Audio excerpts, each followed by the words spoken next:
tokoh-tokoh pendiri Republik ini itu orang-orang luar biasa. Nah, banyak dari mereka yang di usia kami mahasiswa itu masih hidup. Salah satunya adalah Pak Muhammad Natsir. Bapak Muhammad Natsir ini Bapak Integrasi Indonesia yang dulu punya mosi integral Natsir yang buat Indonesia jadi NKRI seperti sekarang ini. Anak-anak muda itu sering datang ke tempat Pak Natsir. Lalu ada satu orang tokoh senior yang mendatangi Pak Natsir dan bilang, Pak Natsir, jangan setiap mahasiswa diterima, biar kami yang menyeleksi. Biar Pak Natsir hanya ketemu dengan mahasiswa-mahasiswa yang sudah terseleksi saja, jangan semua mahasiswa. Lalu Pak Natsir bilang, jangan, biarkan aja semuanya, kalau mau ketemu saya boleh. Padahal beliau sudah relatif senior waktu itu. Mungkin usia udah di atas 75 tahun. Lalu Pak Natsir cerita pada orang yang senior ini. Saya cerita ya pengalaman saya. Saya masih sekolah di Bandung. Masih muda, naik kereta api ke Jakarta. Lalu keretanya dari Bandung itu berhenti di stasiun Jatinegara.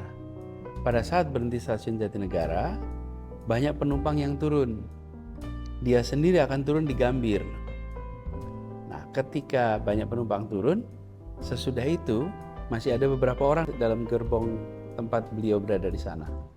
Lalu Pak Natsir lihat ada orang di seberangnya, di beberapa kursi sesudahnya yang duduk bawa tempat tidur lipat gitu yang bisa digulung, dan dia seperti kenal. Jadi didatangin orang tua ini.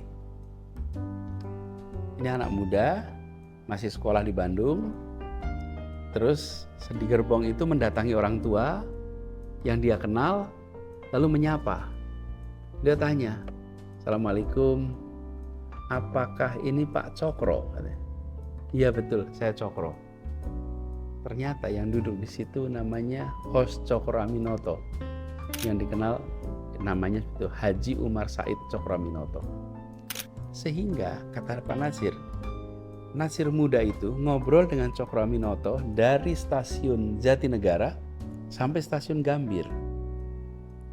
Di sepanjang perjalanan itu mereka bercakap, berdiskusi. Ngobrolnya ringan, tidak ada tema yang berat. Tapi ceritanya Pak Natsir, ketika turun di stasiun Gambir, dia keluar dari sana, dia merasa menjadi pribadi yang baru. Terinspirasi untuk baca, untuk menulis, untuk aktif. Dia merasa katanya saya seperti tersengat oleh Cokroaminoto. Itu luar biasa. Bayangkan pertemuan singkat, dan kita tahu Cokroaminoto itu adalah bapaknya begitu banyak tokoh-tokoh pergerakan bangsa. Pak Natsir cerita, saya keluar dari sana lalu menjadi berubah, menjadi yang kemudian dia menjadi pejuang dan lain-lain. Jadi kata Pak Natsir, biarkan mahasiswa yang biasa-biasa saja itu ketemu dengan saya. Siapa tahu anak-anak yang biasa-biasa saja itu nanti akan seperti saya, yang dulu juga biasa-biasa saja, bukan mahasiswa yang luar biasa, tapi karena ketemu mereka seperti tersengat, lalu bangkit dan menjadi pribadi luar biasa. Jadi pelajaran pentingnya, jangan diseleksi, biarkan mereka yang mau datang ketemu, dan biarkan mereka dapat inspirasi.